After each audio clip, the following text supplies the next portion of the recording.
Sigmund Freud said that dreams are the royal road to a knowledge of the unconscious activities of the mind. In today's episode of the Psychedelic Therapy Frontiers podcast, we explore this royal road as we discuss the nature of dreams, the neurophysiology of the dreaming brain, the therapeutic utility of dream interpretation, nightmare rescripting, lucid dreaming, and the parallels between dream states and the altered states occasioned by psychedelics. For those of you who are new to the show, welcome. Psychedelic Therapy Frontiers is brought to you by Numinous Network and is hosted by me, Dr. Steve Thayer, and my co-host, Dr. Reid Robison. Just a few announcements for you before we get into the episode. If you're looking for comprehensive foundational training in psychedelic-assisted therapy that includes live online classes, experiential learning, and opportunities to connect with a diverse community of practitioners in the psychedelic medicine space, then check out our courses. We're offering 10% off selected courses for PTF podcast listeners, so click on the link in the show notes or go directly to numinous.com/training, and you can use the code PTF10 for that 10% discount. If you've listened to the show for a while, you've likely heard Reid and myself talk about the psychedelic clinical trial work that Numinous Network does. If you or someone you know might be interested in being a participant in a psychedelic clinical trial, you can click on the link in the show notes or go directly to numinous.com/research, where you can learn more about the trials we're currently running. If you enjoy the show and you'd like to support us, you can do so by leaving us a rating or review in places like Apple Podcasts or Spotify. If you're watching on YouTube, please like the video, subscribe to the channel, and share the episode with someone you think might enjoy it. Without further delay, here is our episode today about dreams. So, Reid, there have been a couple times in my career as a therapist where one of my clients will ask me about their dreams. And if you go back to sort of the origins of psychotherapy, Shouldn't it be the other way around? I'm asking them about my dreams. Oh, they asked about your dreams? No, they're coming like, hey, I had this dream, right? Okay, or I have this recurring dream. Yeah. And what's it about? Or how might I interpret this dream? Or I'd like to stop having this recurring nightmare, right? And, back in the Freudian and Jungian days, there was a lot of dream interpretation going on. The idea from Freud being that it's like this sort of manifest content, these latent id drives that show up in interpretable symbolism in a dream. Where the good juicy stuff is. The royal road to the unconscious. And I'll admit, I didn't get trained in dream interpretation or in a lot of psychoanalytic techniques. So usually when a client would ask me questions like that, we would handle it a bit differently than maybe you would in a psychoanalyst's office. But we actually got a fan mail question about lucid dreaming in particular a little while ago. So we thought maybe we'll dive into dream content today. Yeah. I think it's so fun when that comes up in sessions. And in fact, I forget both personally to work with dreams and professionally, like it kind of comes in waves. But then when I'm, and I think they're correlated too, when I'm tuning in personally or more actively keeping a dream journal and enjoying trying to make sense of this rich, juicy content, I find myself more likely to weave that into session. But it is a fun thing to try to tease apart with clients, I've found. Yeah, and sometimes when I'll describe doing psychedelic-assisted therapy with somebody and they've never had an altered state of consciousness experience before, certainly not a psychedelic experience, sometimes I'll introduce what a psychedelic experience might be like by saying it's a dreamlike experience. Because most of us, almost all human beings probably, have had the experience of remembering a dream and being like, that was trippy. Yeah. Like there's something really bizarre about dreams. And so sort of making the comparison, the parallel between what one might experience on a psychedelic to dreams I think it's usually fitting. Makes sense. Yeah. Yeah. In fact, some psychedelics like ibogaine and others in many ways have been called the waking dream. But and just as we'll probably get here later in the conversation, but there might be some parallels between what psychedelics do in the brain and what the brain's doing while dreaming that could account for why they both could be therapeutic. Yeah, that's the way I see them, is like when deciding to work on oneself or do shadow work, if you will, or just dive in deeper to the unknown, you have options, right? You can work with your dreams, kind of a slower, subtler path to get into there. Not slow in the sense that when you fall asleep, you go deep in there, but they're just harder to pull into the waking world. We'll talk about that. Right. And, but the same thing applies to, I've told many an individual, pre and post psychedelic, dosing sessions, like, you can't believe everything literally that you encounter in this state. I would emphasize it even more on dream content. Yeah. I think sometimes, I get that it's tempting, but, people maybe overinterpret the literalness of dreams. Like, I was drowning in my dream and it was really uncomfortable. I must be afraid of water, right? Or, that's a silly example. Yeah. Or in my dream, my husband was cheating on me, and so I wake up and I'm angry at him because that's the one I was just thinking. How dare you cheat on me in my dream? Because it comes up. Yeah. I've seen it come up so many times at different settings, and but there is another way to look at these things. There are multiple ways to examine them that we'll get to, but maybe we could start with just sleep and dreaming in general. Like, why the heck do we do it? Right. Like, what is it? Yeah. Wow. Why do we dream? What is dreaming? Yeah. So, admittedly, I'm not a neuroscientist, but in preparation for this episode, I was looking at some of the recent sort of neuroscience and ideas about what's going on in the brain when we dream, what might be the evolutionary utility of dreaming. And I'll probably get some of this wrong, so those of you who know the brain a lot better than me in the audience, please forgive me. But the way the brain functions in waking states changes when we dream. And there are a variety of sleep stages that we go through, different brainwave states, and different regions of the brain more or less active, depending on where you are in those stages of sleep. Yeah, it's basically of REM and non-REM categories, of REM being the hyperactive brain activity. Yeah. The rapid eye movement is what REM stands for. And, until maybe recently, people thought that we only dreamed during the REM stages of sleep, but recent neuroimaging and other research has shown that we actually do still dream in non-REM. We're just less likely to remember that dream content. Yeah. And I've encountered this, having known sleep deprivation since med school, or before, like college exam binging. Yeah. But med school, when entering the clinical years of, you stay up every fourth night overnight working in the hospital, and then you come back, you go home and take a power nap, but you're at noon, but basically the next morning you're back at it. But I had so many trippy experiences of falling asleep while like typing a note into the VA computer or something. Yeah. My hand would just have a string of one letter, not even kidding. Yeah. But I became super fascinated with the state of entry into sleep and exit from it, that hypnagogic, hypnopompic state where it's like hallucinations are normal, right? Mm-hmm. It's that in between, that bardo between, or liminal space between waking and sleeping that is also interesting. Yeah, there's some interesting phenomena that occur in that bardo, sort of like, that waiting room in and out of sleep. One of them is the sleep paralysis demon. One of my favorite, because when I was a kid, so people will experience sometimes sleep paralysis, meaning like you are in that it's usually hypnagogic, or like coming, going into, no, it's usually hypnopompic, isn't it? I can't remember. One of the two, where like you're in that in-between stage and you're sort of conscious, but part of you thinks you're still dreaming and you can't move. So there's this paralytic effect, which is really unnerving and scary.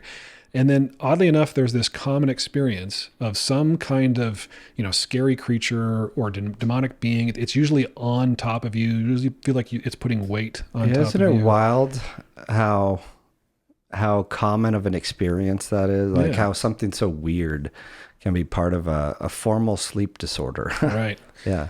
And I remember trying to interpret that through the lens that I had at the time, and it was a religious one. So I thought I was being beset upon by the adversary, by Satan, trying to keep me from doing good things in my life, and that he had visited me. Yeah. And it was terrifying. Freaked me out. It made me not want to go to sleep.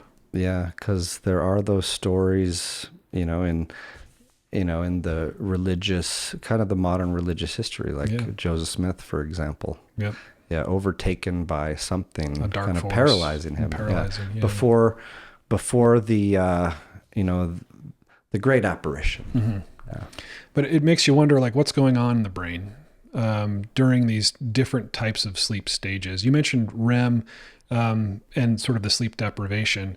It makes me think of folks who are maybe regular or heavy cannabis users, and then they will stop using cannabis and they get sort of this rebound REM sleep, because I think, and you can tell me if you understand differently, but heavy cannabis use can suppress REM sleep. And so people will get this sort of recovery REM where they report really vivid, really intense dreams. Yeah, and I think there are so many things that can do that, like you alter your sleep cycle. Yeah. That's another point I was thinking of when looking back at the sleep deprivation days is I came to know, before perhaps those papers were really outlining it so clearly, that dreaming for me could happen even in one of those like 5-minute survival power naps in a sleep deprived state. Or like normally we have these cycles, like these 5 sleep cycles that are like take approximately 90 minutes to complete, but in survival mode, the brain compresses and does what it needs to do, because the sleep, the benefit of sleep, or the utility of it, is so important, of organizing all this complex information that the brain has. It's a more active process than waking in some ways, right? Yeah, I wanted, that's another parallel between what the psychedelic experience can feel like and what dreaming is like, is the time dilation. Because you mentioned like the naps, or I remember hearing this story from an ultra runner. So she's, running for 36 hours straight, and she's got her pacer next to her trying to keep her safe, and she's just stumbling around delirious. And he's like, "You need to lie down. You need to go to sleep." So by her report, she takes a 60-second nap and then gets up and feels refreshed enough to keep running. And she reported having like a full dream in that 60 seconds. So fascinating, like the difference in sort of perception, and like it makes you wonder what's happening in the mind that feels like it's 30 minutes, but is actually in, Earth time only 60 seconds. Yeah. Yeah. It's super cool. And, why we dream, what's going on when we dream. I didn't fully answer that question when I was talking about the neuroscience. Again, the little bit that I looked at, high level summary, depending on the stage of sleep that you're in, there's kind of a prefrontal cortex downregulation. Not the entire cortex, of course, but if we think of the prefrontal cortex being this seat of executive function and sorting things out, making the ego center, if you will. Yeah, the seat of the self. Yeah. So that kind of gets downregulated a bit, and there's this upregulation or an increase in activity in the amygdala, or sort of midbrain activities, which makes sense because dream content is often very emotionally charged. I think one study I've seen like 15% more activity in some of these emotionally charged centers during REM sleep compared to even your waking brain. Yeah. And they have patients who have damage to that area of the brain who report having, they still have dreams, but the emotional content isn't there. They're usually not nightmarish. They're usually not very intense. Yeah. So there's something about what's going on there in that region of the brain that adds to the emotional content of a dream. Yeah. And what's interesting is the 60-second power nap with the dream in times of exhaustion, sleep deprivation, for example, and maybe someone lives in that sleep deprived state, right? Or with a sizable sleep debt. Those ones are less likely, it seems, to incorporate the past memories into dreams. I think it intuitively makes sense. It's not something I've really kind of explored in depth, but it's something I've found interesting. Yeah, the memory is interesting because you were talking about, you made a quick reference to maybe one of the reasons we dream being sort of memory consolidation or emotion processing. Emotion processing, memory consolidation, yeah. Waste removal, like we've talked about on here. Right. So in my little bit of research here, the hippocampus, hippocampal region of the brain that is implicated in a lot of memory processing and storage, is sort of variably activated in dream states, as this firing in sequences that sort of mimic waking activity, but isn't exactly the same. But with the connection of the heightened emotional state, the limbic system, and you got the downregulation of the prefrontal cortex, and then all this activity in the hippocampal regions of the brain, it kind of sounds like what we think is going on with some psychedelics like MDMA that help people with PTSD who might have recurring nightmares related to their trauma process, make sense of these really distressing memories and dreams. Yeah. And the research into the kind of utility of that is interesting. Like I remember seeing one study of people who are going through a divorce. And I can't remember the study design, but the conclusion was that individuals who, had dream content and worked with it that was emotional had much better coping and kind of mental well-being during that stressful time. I think there's something going on in the brain, for one, without needing our awareness on it, of emotion processing, and even linking it to memories in some ways. But then, there's this whole other category of what else can you do with it that we'll talk about. But yeah, I think the brain certainly needs it. I was in a psychology class freshman year of college at this is at BYU, and I was in the dorms. I had these 3 other roommates, and we were all taking this class together. And I remember being struck by this section on sleep deprivation, where a study on cats made them go absolutely, pardon my French, batshit crazy by sleep depriving them for, a certain number of weeks. Poor cats. Yes, I know, poor cats. Like did the IRB approve that? Yeah, right. But it is important to know the, sometimes potentially devastating consequences, but this one roommate of mine wanted to see how long he could go and engaged our help keeping him awake. No way. And so we're on day, I don't even remember, 2 or 3. I remember we had to get creative. We were hanging out way past midnight, trying to keep him awake. We had a spray bottle that we would spray him. But he started to kind of spew nonsense in and out of sleep, or have these hallucinations that were so striking. He remained pleasant through all this, and only mildly annoyed that we were spraying things in his face. But he didn't make it that many days. Yeah, a real life sort of N of 1 experiment on the importance of sleep to keep us sane. Yeah, whatever's going on. And then on the flip side, there's this whole specialty of research in psychiatry about resetting circadian rhythms and clocks, by even intervening with all-nighters in patients with severe depression or psychosis, kind of like you might reset either of those things with electroshock treatment, for example, rebooting the brain with a drastic thing that is pull in an all-nighter, which is less drastic, in my opinion, than electroshock. Sure. Yeah, for sure. I've done many all-nighters, so. I thought you were going to say I've done many electroshock treatments.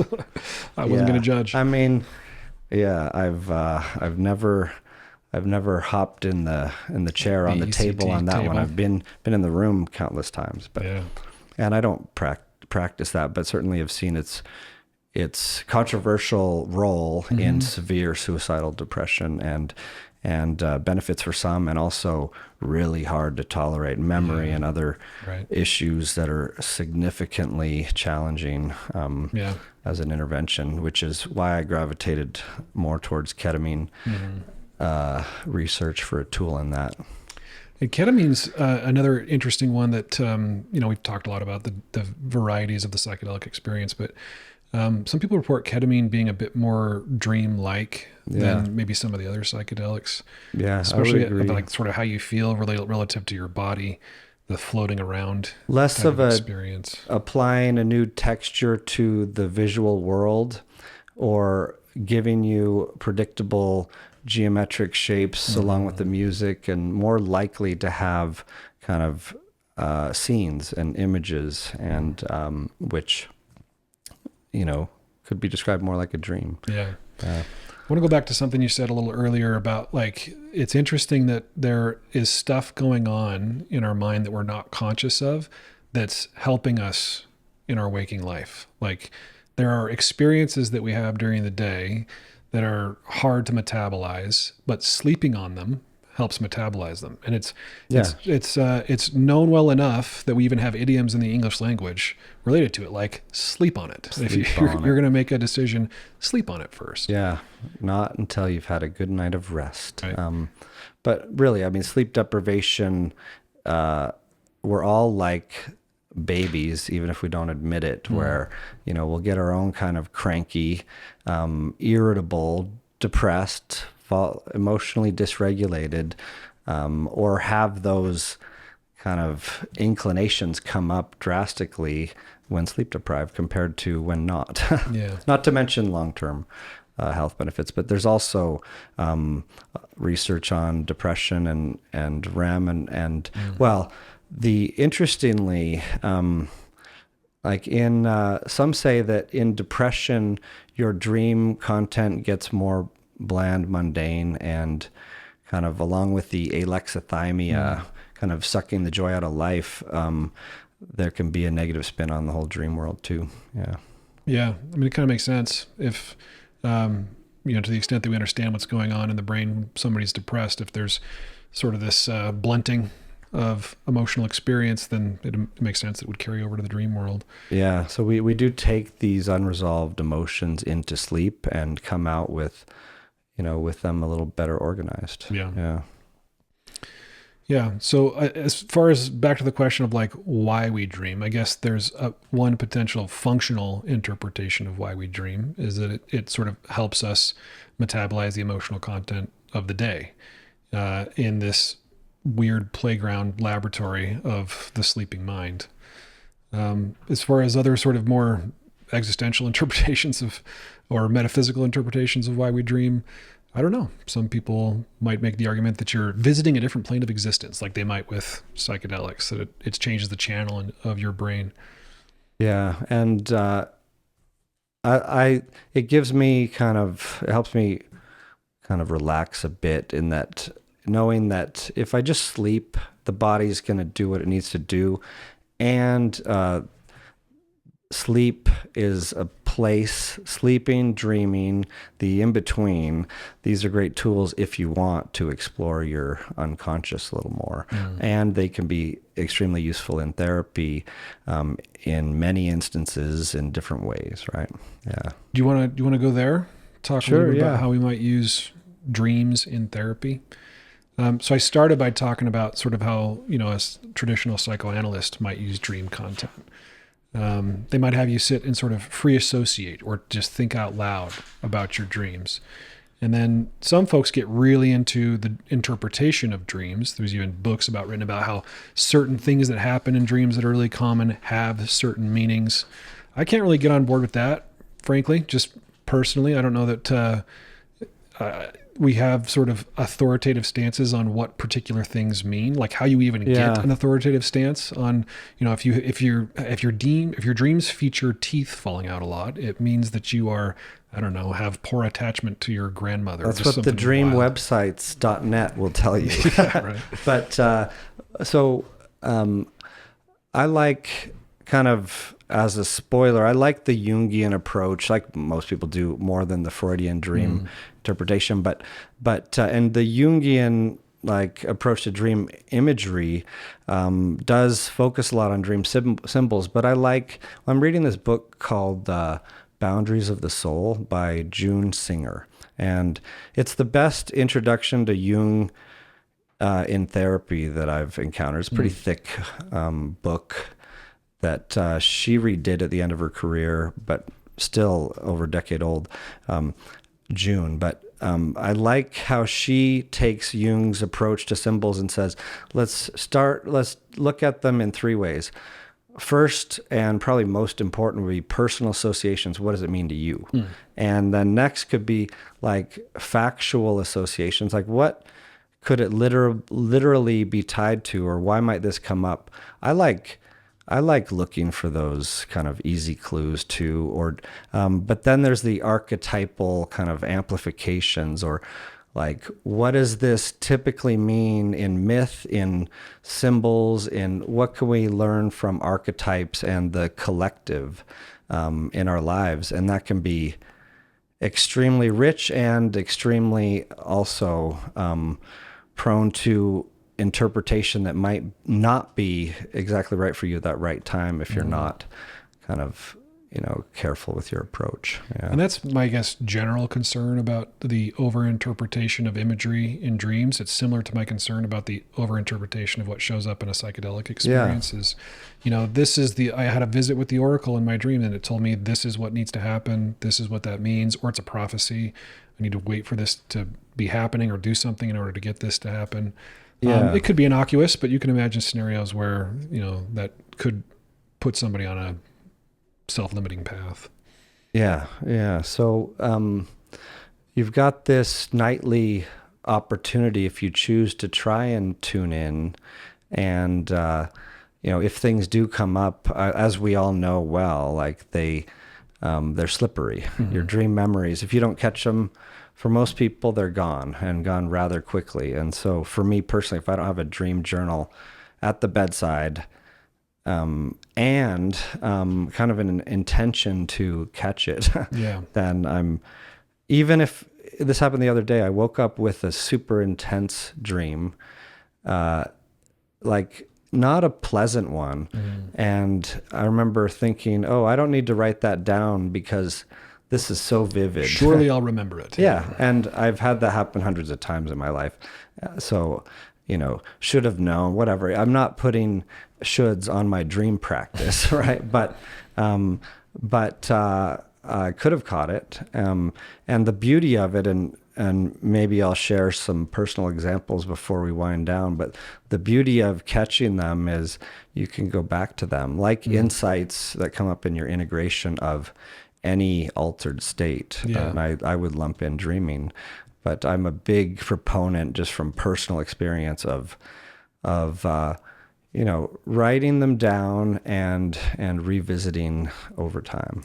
Yeah. And, dreams, your ability to remember the dream does respond to that sort of intention that you set. If you're going to say, okay, I want to start really paying attention to my dreams, I'm going to have the dream journal, like you're saying, then you are more likely going to remember those dreams. And lots of things to explore. One might be, are there recurring themes in my dreams? Or am I having an actual dream, like sort of a narrative that happens over and over and over?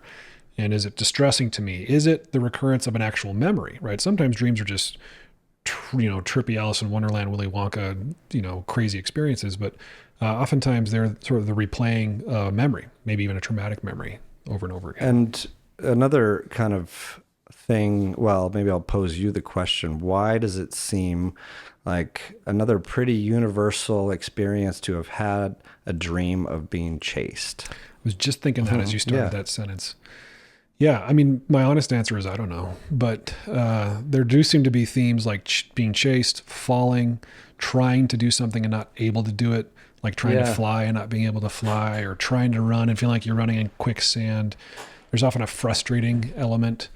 It seems tied to the survival instincts in some way, and perhaps even to the evolutionary value of dreams. But I don't get too caught up in like why some spill into the conscious world and others don't. I think that's something that, the more you interrupt your sleep, the more likely you are to encounter a dream, for better or worse. But interrupting your sleep has its consequences too. Right. But it's just, it's there, and there are different ways to kind of harness them and cultivate and capture for insight. Yeah, and that's typically how I would handle dream content with one of my clients wanted to explore it, at least unless it was like a recurring nightmare related to PTSD. We can talk about what you might do there. But, if they have this dream of being chased, they want to talk about it in therapy, I'd start with that first of the three things you mentioned from that book. It's like, well, what does it mean to you? Yeah. Let's think out loud about it. And having worked with and still working with many clients with PTSD and intense nightmares, I just want to say that sometimes, understandably, you don't want to have that dream. Yeah. You don't want to remember that dream. And there is a whole kind of kind of another subspecialty within psychiatry around nightmares and helping individuals with kind of distressing nightmares that are hard to go back to sleep from to not have those, so they can get the much needed restful sleep. And I've mentioned this before, but like when I was back in the day working with, torture victim refugees, who had were just not able to get restful sleep because of the intensity of this, kind of to the level of intense fear, paranoia. I have so much empathy for, that just makes dreamland way too scary to go anywhere near, and sleep included. Yeah. When I was in the Air Force, working with active duty military folks with PTSD, and I'm thinking of a couple of people who it was of a particular event, like an index trauma, that they were having recurring nightmares about. We did sort of a combination therapy where they would see the psychiatrist, maybe get prazosin, this medicine that sometimes suppresses dream content. And it does it fairly well. It's very evidence-based. It's intriguing to me. It's because like a blood pressure med, right? Alpha-1 agonist, blood pressure medicine that happens to reduce the frequency of nightmares or distressing nightmares, especially when given in individuals with PTSD. Yeah. So they might get that, but then we would do a little bit of nightmare rescripting and imagery rehearsal therapy, where they've got a nightmare, they'll write it down in as much detail as possible. And then, let's say it ends with, the nightmare typically ends with something terrible happening, and then they wake up screaming. So in the rescripting part, they might change the ending. And then they would read that changed ending. They would sort of rehearse this new dream over and over, especially in the few moments before they're going to sleep. And oftentimes that would carry into the dream itself. And so they would sort of be liberated from the repetitive nature of this dream, and then frees them up a bit to actually approach the traumatic content in psychotherapy. So it's sort of this combination of, you might need some medical assistance here, some medication assistance here, and then we'll do the rescripting, almost like a almost hypnotic approach. And then, EMDR might be used in many settings as well, just or kind of any approach to working on PTSD and therapy, right? You're doing that in parallel, because the nightmare seems to be an expression of the fact that trauma is unresolved and emotionally intense and kind of spilling out in the night. And my brief peek at the psychotherapy research around this showed that it's fairly rare to have somebody who's just going at the dreams in order to compare it to, somebody who's doing CBT with also working with the dreams. But what the research, I think, seems to indicate is that if you're going to do dream work, it can be effective in the context of sort of more psychotherapy, another kind of psychotherapy. So, and you can approach it from a lot of different angles, whether it's a cognitive behavioral angle or a Jungian archetypal angle, or in the context of EMDR, but that it can be helpful to directly go after dreams. Yeah. And then Jung had this other approach called active imagination, which was more of the waking state, engaging with dream images or fantasy images, in a relaxed state, almost like closer to the hypnotic state or hypnosis in therapy. But that was in his Red Book, which I have a big copy of at home, and it's weird. It's cool. The text and the images are super trippy, but he was exploring his unconscious at night and by day through these kind of techniques. Yeah, I did a little bit of that with one of my kids once, actually, because they were having, these nightmares. They were nervous to go to sleep. And so had him imagine sort of the characters he was encountering in his dream. And then we did a little bit of rescripting as well, where it was this scary thing. And then he imagined himself as a superpowered being who could defeat this thing. Yeah. Convenient. He had a psychologist parent. So. I guess so. Yeah. But, with him. Well, cool. So one other side note is, I remember reading in the same book by June Singer, a story of when Freud and Jung were on a boat for a long period of time together, and they were kind of frenemies at the time. And they would, sit together for a certain period of time each day, and they would, as you might expect, like have a duel of interpreting one another's dreams. And it apparently got kind of heated. It got kind of heated because from Jung's perspective, he had this dream with potential rich interpretation, but Freud went reflexively to this like general kind of symbolic meaning, and he's like, no, you're missing the point. But they were just duking it out over these dream interpretations, which I would have found fascinating to be a fly on the wall for that. Yeah, I was just thinking if I could go back in time and be on the fly on the wall for things, that would be a fun one to be on the fly on the wall for. Yeah. So I wanted to talk a little bit about lucid dreaming. We mentioned it. That was part of the question from one of our listeners that prompted us to talk about dreaming generally today. So lucid dreaming generally being the idea that like you can become aware that you're dreaming in the dream state and still dream.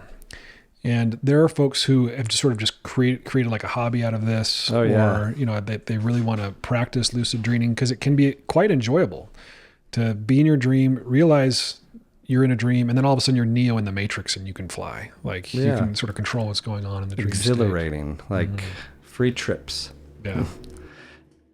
And it's sort of a different brainwave state, I guess, but there's a potential to use or to build the skill of lucid dreaming in the context of therapy.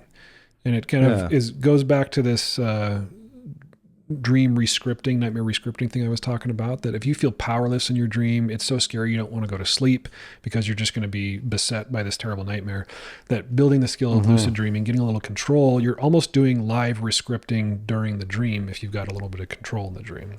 Yeah, and the ways to work on that would be even some daytime practices of like we talked about setting an intention before you sleep, which is a big one for lucid dreaming, but sometimes people who want to cultivate that will prompt themselves throughout the day, am I dreaming? Just to get used to reflexively asking that question, because we go about our lives not challenging that, but the key in lucid dreaming is just to be aware you're in a dream without leaving it abruptly, right? And then, be able to practice things. Like there are even some studies of like a tennis player improving their skills by day by rehearsing tennis in a lucid dream state. Right.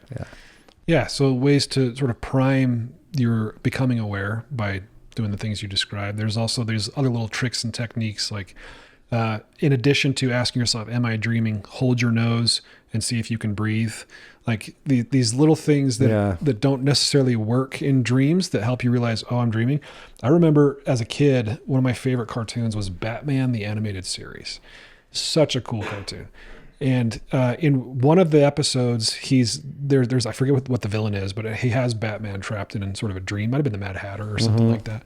And I remember Batman actually does some of the stuff that they show in sort of the lucid dream research that actually helps. So he looks at a clock. He looks at a clock, for example, and like the numbers are all messed up. Or he tries to read a newspaper and he can't read the letters. It's like Inception with the compass, the spinning top. Yeah. So, and these are things they actually recommend you do when you find yourself in a dream state and you want to sort of become aware that you're dreaming, is do the hold your nose thing, but they say look at a clock or try to read something, because those are things that aren't typically preserved in the dream state.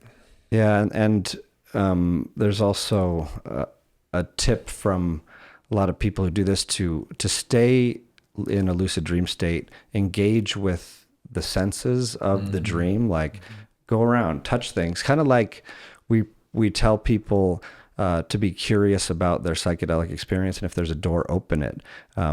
But if you stay active in the dream, you're less likely, it seems, to be woken up from it. Yeah. Another interesting one is to, as you're falling asleep for that night, try to think of a dream that you've had recently, and imagine yourself recognizing that you're in a dream. So it's this sort of rehearsing yourself, realizing that you're mind in a dream. tricks. And there are two ways in, like from what I understand, like there are many paths up all these mountains, but two ways into a lucid dream state that people would call like mnemonic induction, MILD, mild, mnemonic induction of lucid dreaming, and then wake initiated lucid dreams. So the wake initiated would be like trying to keep your mind open to the dream as you fall asleep. And I found that easier myself for whatever reason, probably because of a chronic sleep debt that I'm still chipping away at, but because I will, like, it feels like I can ease myself into a dream state rather than, the other route I think is probably a more sustainable and fruitful one from the big picture, but just training yourself to catch it when it comes up in sleep, like, am I dreaming? Right. And get it on the journal. That mnemonic induction just means before you go to sleep, repeat to yourself over and over, next time I dream, I will realize I'm dreaming. And I like our intention anchor going into a psychedelic session. Yeah. Another sort of wild technique is to set an alarm for like the middle of the night. So to wake yourself up and then do some meditating or do some of that rehearsal. Like, I'm going to go back to sleep. I'm going to remember my dream.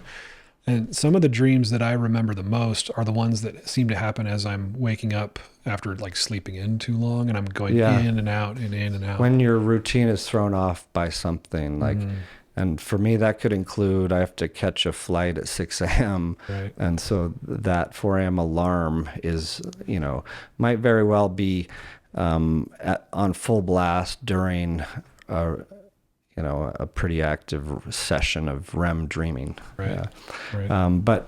But that wake initiated approach, I think, is what you're describing of setting an alarm and then falling back to sleep is a good way to try that, because as you're falling asleep, you're focusing on this hypnagogic imagery. Like I do this kind of routinely while falling asleep, just because I find it fascinating, is just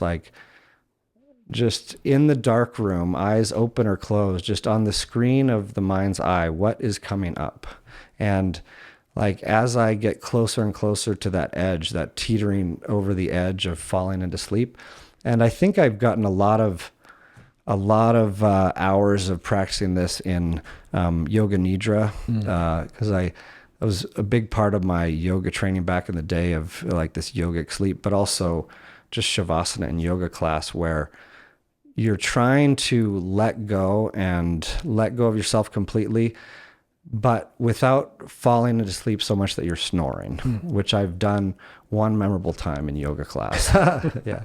So, and my kind of yoga nidra teacher, his name's Dharma Mitra in New York City. He would guide these like 90-minute things. I was out there for this intense yoga training that would start at the crack of dawn, and we'd be doing our karma yoga window washing of this New York City place until like 9 at night, and then we'd be back at it. So when we'd do these afternoon nidra sessions, and he would say, do not fall asleep. You want to go like uber relaxed, but don't you dare fall asleep. I was like, just intimately aware of this edge of awake and asleep. Yeah. Yeah. Interesting. But that yoga nidra is a whole other topic. And I like that Huberman has kind of brought it up with a scientific lens, kind of applied science, because I do find that an extremely valuable tool in like personal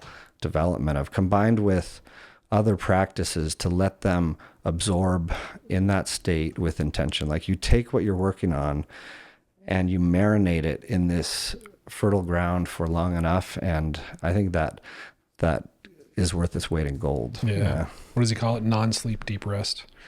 I think that's what he calls the yoga nidra from the neuroscience side. There was something else about the neuroscience of dreams. Oh, there's some interesting imagery research that they're doing where they've correlated, I think they're maybe PET scans and fMRIs of people while they're dreaming with the kinds of dreams that they have. And then they use AI algorithms to sort of analyze the imagery and correlate it with the self-report. And they've gotten to the point where they can predict with a little bit of accuracy what the content of someone's dreams are going to be based on the imagery, based on the that imaging. Yeah. That's pretty fascinating. No, it's mind blowing. I've seen some recent studies that fascinate me and creep me out as well, of just being able to translate brain waves to words and images. That's the part that I'm intrigued and terrified by, is that they're going to be able to do a scan of you sleeping and then reproduce a video of what your dream might have been like. Steve, what are you thinking about? Oh my gosh, it's shocking. Yeah, nobody needs to know what's going on in my mind when I'm dreaming. Yeah, I really want to know. Kind of like we were talking about, of one partner getting upset at the other because they had a bad dream about them and holding like a bitter grudge for the day. I mean, it goes without saying, but let's give each other the benefit of the doubt in their dream state, that they don't have control over that necessarily. Which is why I'm glad we sort of moved on from the Freudian interpretation of this being repressed content. Yeah. Is that, just because it's happening in your dream doesn't mean you're personally accountable for it, or that it's what you really think or really feel. Because Jung took that to, let's tie it to archetypal symbols and meaning making, that doesn't pin it on your latent kind of drives. Yeah, everything that's down there in the id, locked away in the cellar of the unconscious mind. Yeah. Well, you want to hear a couple dream reports? Yeah, these are kind of random, but I pulled them out of my dream journal because I was just thinking of fun dreams that I've gained something from lately, and these happen to have come up 1 year ago. It was last March. I didn't dream them last March, but I dreamed them the March before. But last March I was in India, and we talked about this a little bit on here, I think. But I had kind of made a pilgrimage with my brother Jeremy, who's been on this podcast, to this place called Kainchi Dham. It's the ashram of Maharaji, or Neem Karoli Baba, and who was Ram Dass's guru. And I've kind of been just deepening this path, and that's a whole other story of this kind of idea of gurus and everything. But I had this dream a couple years ago in March, and I wrote it down. But then we were driving back from the temple. We just had basically a mystical experience in this temple, getting to go back to Maharaji's rock and chant a song or two and just crack open the heart. This path of bhakti yoga, they call the fast track to heart opening, and it's I've experienced that in some ways. But I was flipping through randomly my Apple Notes, and I saw this dream that happened to be that day 1 year before, for whatever reason. I don't know why, but it was actually two dreams, a couple nights apart. But the first one was it was me asking Maharaji. I encountered him in a dream, and this isn't the norm for me of asking people questions in dreams, but I think it was I was in an active dream practice and part of something that was being cultivated, or I found some value in. But he shows up in a dream, and there was some scene of doing some rituals or whatever, and I was like, Maharaji, why do we do these things? And why do we do these practices and tools? And they're kind of weird. And he said, it's learning to love. It grows your heart so it can hold Jesus. He used to talk about Jesus to the Westerners because they came from the West. And I think he had this thing for Jesus, just this fondness. And some would say he's another incarnation or whatever. And then he said some other stuff I couldn't understand, complete nonsense. And then he said, in this childlike voice, the antidote to the mundane is in the sacred. And sounds deep. yeah. And so I don't know what it means, but I like it. And then in the dream, the song comes on. There's another unusual, maybe not unheard of for me, but unusual to get a real track, soundtrack in the dream. But MGMT, The Kids came on, and it was like, the part of the song is like, take only what you need from it, control yourself. And then it's like it was about people and like a commentary on people like trees. But I just saw these scenes of people walking, strangers, like it was like life in front of me. And then there's this girl and her mom in an argument. And then the girl, she turns to the mom, she's like, I hate you. And the mom's like, they both have these walls up. And I was this like, what's that? Well, I was like this ghost watching it or something, like just seeing the scene, but and then was just struck by like, oh, this is so sad to see like a kid and mom love each other, and they're like saying, I hate you. And I was just like, whoa. Yeah. And I don't know what it means, but I thought it was cool to encounter it driving back from there. And then one other dream that was like the night before, I had encountered Ram Dass in a dream, and I was like, Ram Dass, why did you have a stroke? It was post-stroke Ram Dass. And he was like, grace. And I was like, no, I mean like really, why did you have a stroke? I was like asking, maybe like putting a doctor hat on or whatever. He's like, oh, because I needed to slow down. And yeah, so then like having dreamt that and then written it down and then remembered it, it was important for me to remember to slow down in certain ways, right?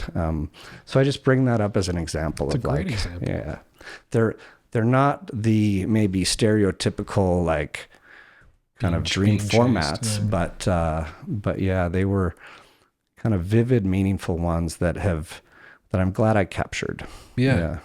It's a great example. I'm really grateful that you were willing to share that. Because, I mean, as I watched you tell this story, Reid, there's obviously some emotion there, right? And there's meaning that probably you could derive from this than if any one of us had picked up and read your dream journal. Or even if you were like talking to a therapist about it, right? You had an MGMT song in your dreams? That's dope. Yeah. But it clearly was applicable to you in your adult development journey, this message to slow down and the imagery. Why do we do this weird stuff? Yeah. Why do we do this stuff?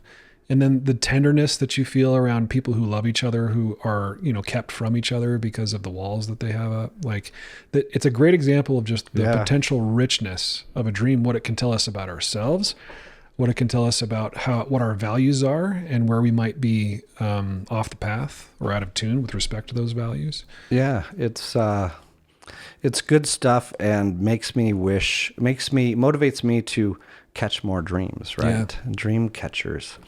But because like I was saying at the beginning, it's easy to fall in and out of this practice, but even though there is always a journal there, it sometimes is buried in the drawer or whatever. Yeah.